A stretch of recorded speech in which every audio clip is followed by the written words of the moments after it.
Good evening. This is Keisha Rogers with LaRouche PAC, and I want to welcome you to tonight's LaRouche PAC Strategic Update. I'm joined tonight by Barbara Boyd.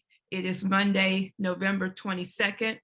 Today is the 58th year of the anniversary of the assassination of President John F. Kennedy. And I think we couldn't be in a situation that really is calling upon the population, calling upon each and every one of you to recognize your role as citizens in this battle which we face today. Tonight's discussion has been titled, "In the Wake of Rittenhouse, Change the Entire Playing Field." And I want to, first of all, I think that the invite that was sent out tonight really captures the nature of what we're going to be discussing. And just in case some people missed that or didn't get a chance to take a look at it, I wanted to read the first paragraph in that invite tonight. It says, "The Biden collective's game plan could not be clearer. Recouple the United States to today's global empire, which metastasized into its current form after the 2008 collapse. The population to be controlled by reducing it to warring tribes, as has been done in all the empire's colonial properties. No tribe is to have the gift of scientific knowledge and advanced technologies by which they can free themselves and by which they can build a future for themselves and their posterity.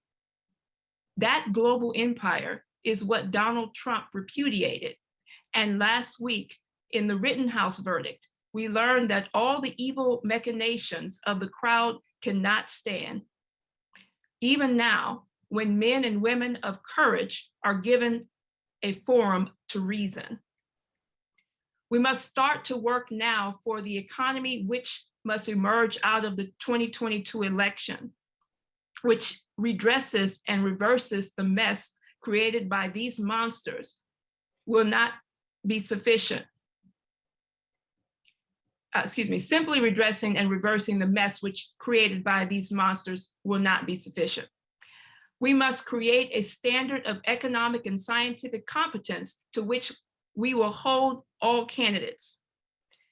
And what I want to do now, just briefly, is what we're going to be discussing tonight is obviously there is outrage in terms of how the Biden administration, how the empire is dividing, is creating race wars, is destroying the country. And in the midst of this, you see justice prevail when people choose to do the right thing.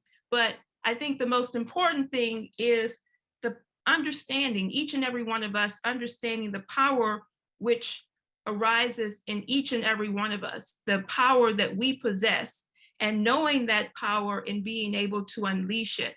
And to give you a sense of that, just let me pull this up really quickly here. I wanted to, all right, here we go. I wanted to give you a rundown of what the LaRouche PAC has produced on its website, on our website here. All right, so just a quick rundown here of what we've produced on the website. I think many of you on this call participated in the part 2 discussion with Ian Overton on Saturday, continuing on how to create an American Renaissance.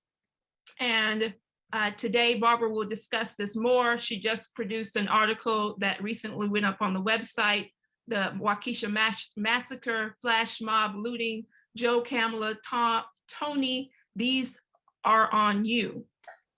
And I recently produced a statement here, Build Back Better, using NASA as a carbon stitch. I would encourage people, it's a continuation, if people didn't read it, of the statement that I put out going after the Biden administration's move to turn NASA into an appendage of the global surveillance state to attack the Artemis program initiated by President Trump and to push this Build Back Better green agenda.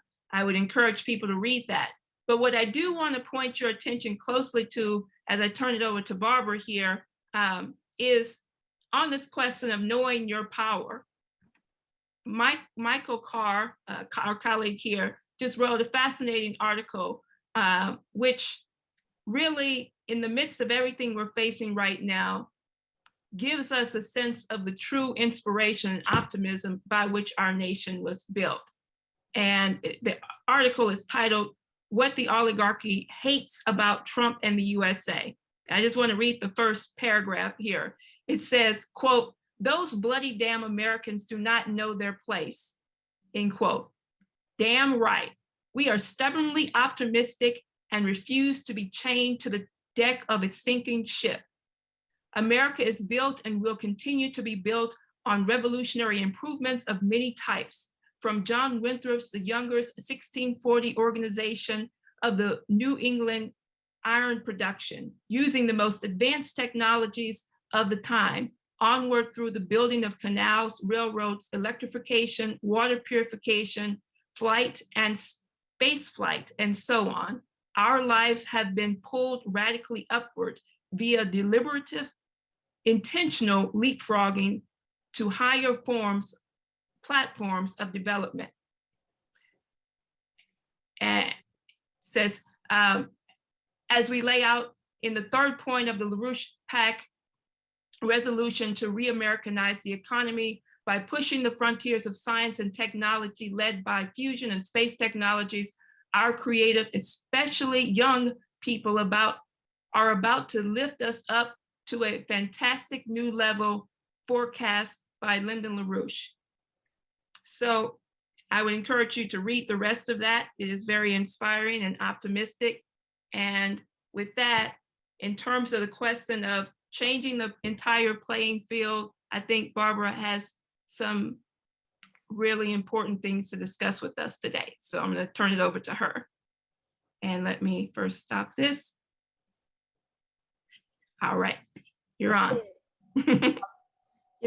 I'll start with, the news item of the last 24 hours, which of course is the Washita massacre, which I made a post about. And I said in that, Joe, Kamala, Tony, these are on you.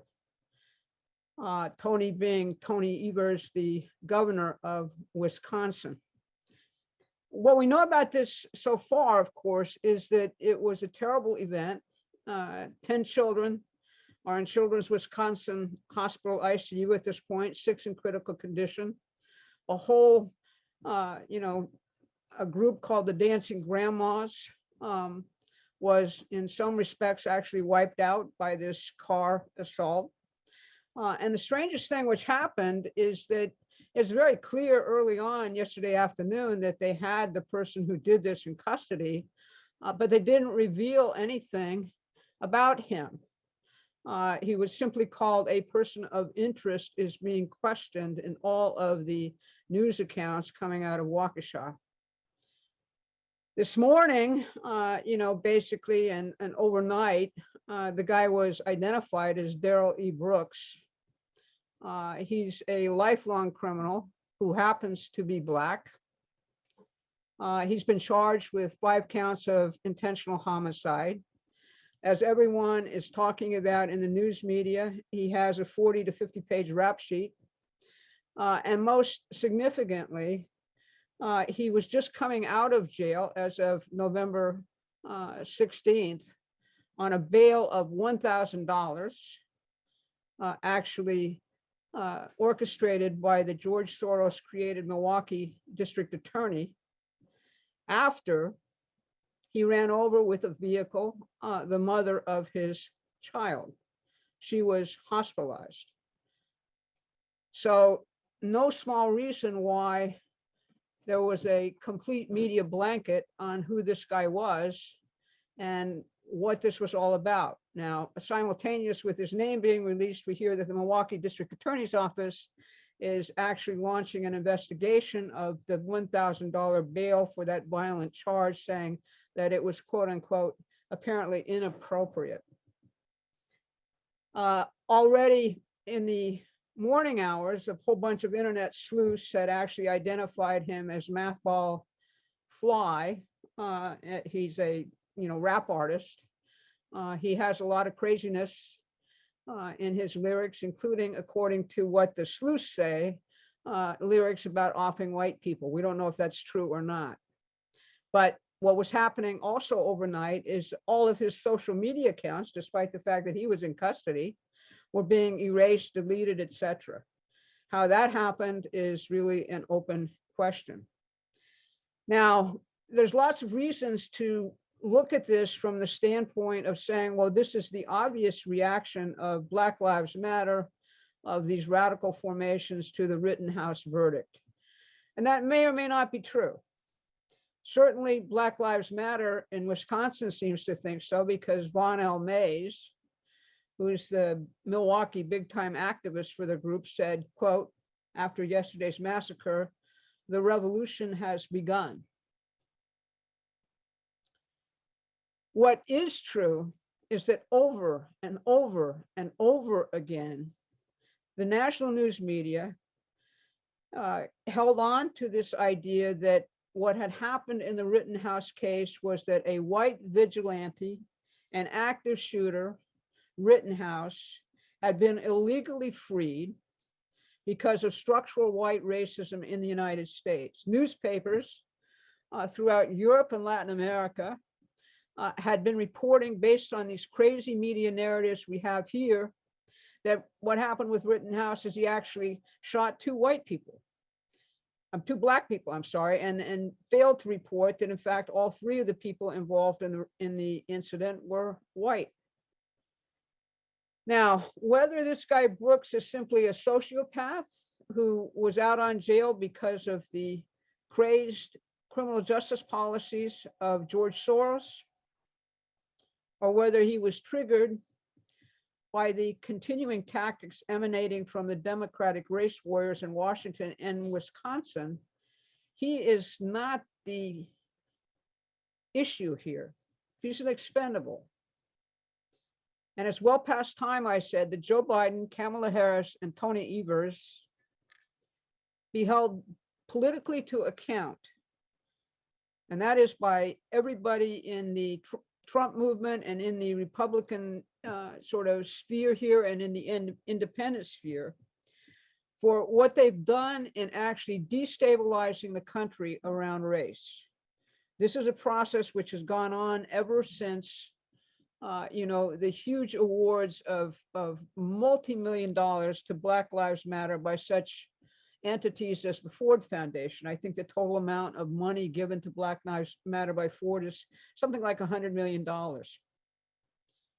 And like all colonial insurgency tactics employed by the British Empire historically, identity politics conflicts are designed to distract everyone from the actual economic looting being afflicted on both sides of the identity politics wars which they set up. It is not accidental that race war is being triggered by Wall Street, the City of London, the Build Back Better crowd, and by the Biden administration as a tactic. People on the left who've been pulled into this are going to be very sorry people when they realize that they, just like Darrell Brooks, is an expendable. They're expendable. I point out to you that if you really want to look at what this dynamic is like, you ought to look at what has gone on in Africa over the period really beginning in the 1950s. And you really ought to take a look at the work of a guy by the name of General Frank Kitson, the general directly deployed by the Queen herself. And what he actually did in terms of British counterinsurgency was pioneer what are called in the parlance of counterinsurgency low intensity operations. That is, you create synthetic gangs and synthetic counter gangs. In Kenya, What happened was that there was a genuine nationalist revolt against British colonial policies. What the British wanted in Kenya was the richest farmland in all of Africa, and they wanted total control of it. And when the Kenyans began to revolt from colonial rule, the revolt was led by a gang called the Mau Mau, who Kitson came to control. And not accidentally. What happened with the Mau Mau is that they were set up against the genuine nationalist leaders, those who wanted sovereignty for Kenya, who were killed or basically terrorized into submission because the British controlled all sides of the operation. And I, essentially gave a link in the article I posted there to some of the history of this in an EIR article, which occurred back in 1997. Now, I just said that this type of racial warfare, this type of identity politics is a key aspect of what is actually on the agenda with the green agenda or the Green New Deal. These things are not separable. They're designed to distract people from what the actual terms of the battle actually are. I point out to you now, I'm going to read you something which should send some chills down your spine a bit. This is from the Rockefeller Foundation.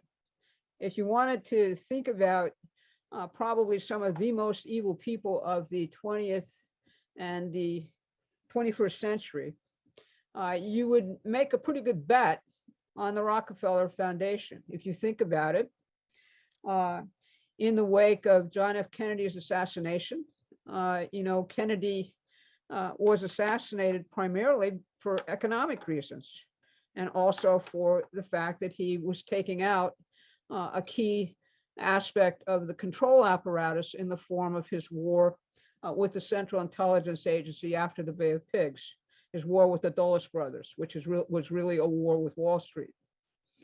So the Rockefeller Foundation has been responsible for just about as much evil. It's a close competition between them and the Ford Foundation as one could possibly imagine in the 20th and 21st century. If you know the Trilateral Commission, which came into being right after the takedown of the Bretton Woods system in 1971, that is all primarily run through the Rockefeller Foundation. Such wonderful people as Samuel Huntington, Zbigniew Brzezinski, the idea that we're going to basically have what they openly described at the time as the controlled disintegration of the United States economy.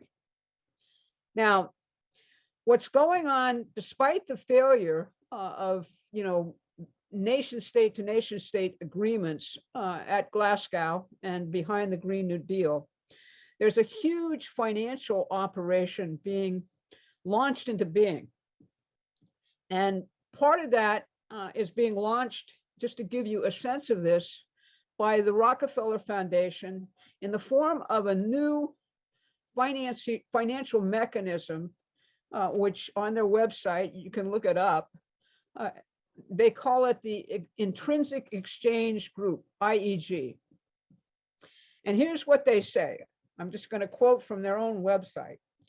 IEG is pioneering a new asset class based on nature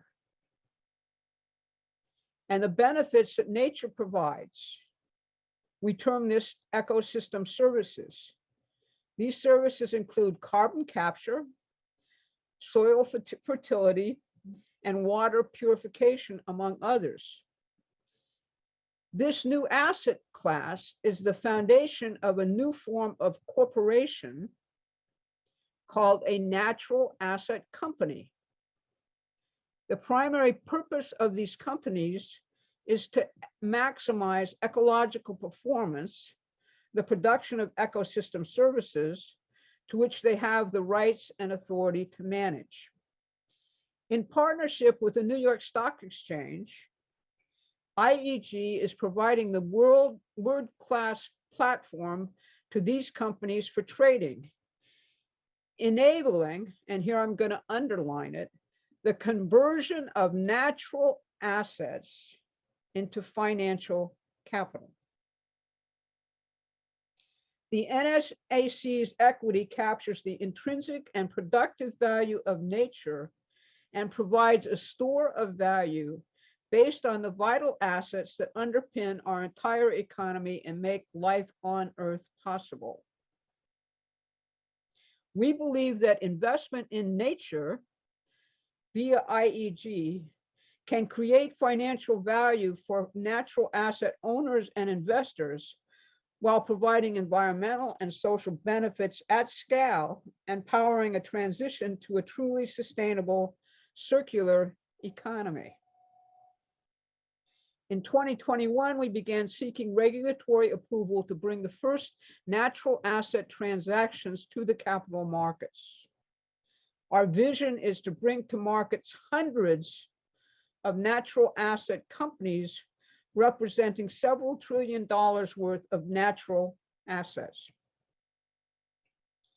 So what you're really seeing here is the financialization of nature accomplished through a part of the Green New Deal, which Biden has already put into motion, is already part of the executive orders he has as part of Build Back Better, which is called 30 by 30, by which 30% of the world's land is going to be set aside and then actually financialized by Wall Street and the Rockefeller Foundation and the City of London and others. And what they mean by a circular economy is that everybody who's not part of the new landlords over all of nature, over all of these natural preserves, are going to be renters, are not going to own anything. Now, I put this to you this evening because it underlines the true evil of what worldwide is going on, the causes of all of the events which we tend to view in isolation. A coherent strategy, if you will, one which is absolutely insane when you think about it, can't withstand an actual exposure to daylight, but in the course of which, when you actually think about it, you realize that we have them down in a certain way. We've proved to ourselves that despite all of the crap which has gone on for the past 5-6 years, none of the things which they're doing, their organs and everything else are failing. There is massive resistance throughout the world. If you look at what's going on in Europe right now around vaccine mandates and the lockdowns, you see 30,000, 60,000, 70,000 people in the streets. That will continue. And what we've got to do is actually begin to talk about where we want to be, 10, 20, 30 years hence. And we have to make that projection of our economic journey, of reversing all of this stuff, of throwing these people who are essentially tying the United States to this crazy, insane, Malthusian vision. And, it's the same thing as the Build Back Better plan. What they say they're going to do, for example, when they go into various countries that hold the minerals and other things in nature, which they're now going to financialize, is they say, oh, we'll compensate you. You just can't develop, you see, you can't develop any further because that creates global warming. So what we're gonna do is that we're just gonna provide you reparations as we steal from you. So we're at a point where what we've got to do is in 2022, it is not enough to completely throw Biden out or his team out or stymie them by having a Congress which is going to resist them. What we're required to do at this point, because of the very way inflation has taken off, the very way which the kinds of things which are going on in the stripped down way in which our economy has been deindustrialized, we've got to basically create an entirely different language and an entirely different playing field in which we construct the economy we want for the next 50 years. And in turn, we have to make that the actual subject of the 2022 congressional and other elections. And if we do that, we're going to be able to sustain the fight against these people, because people will have a clear sense what they're fighting for, not just what they're against. So that's how I'd like to sort of be provocative tonight and throw these ideas out to you. I encourage you very much also to take a look, in light of the battle lines that I have just outlined, take a look at Bob Ingram's continuing assault on von Hayek. This is a disease within the libertarian side of the conservative movement. It is a disease which needs to be extirpated and actually replaced by American system economics if we're going to win the battle which I just outlined, and if we're going to be able to define a truly human economy going forward. So that's what I'll throw out to you, and we'll start the discussion.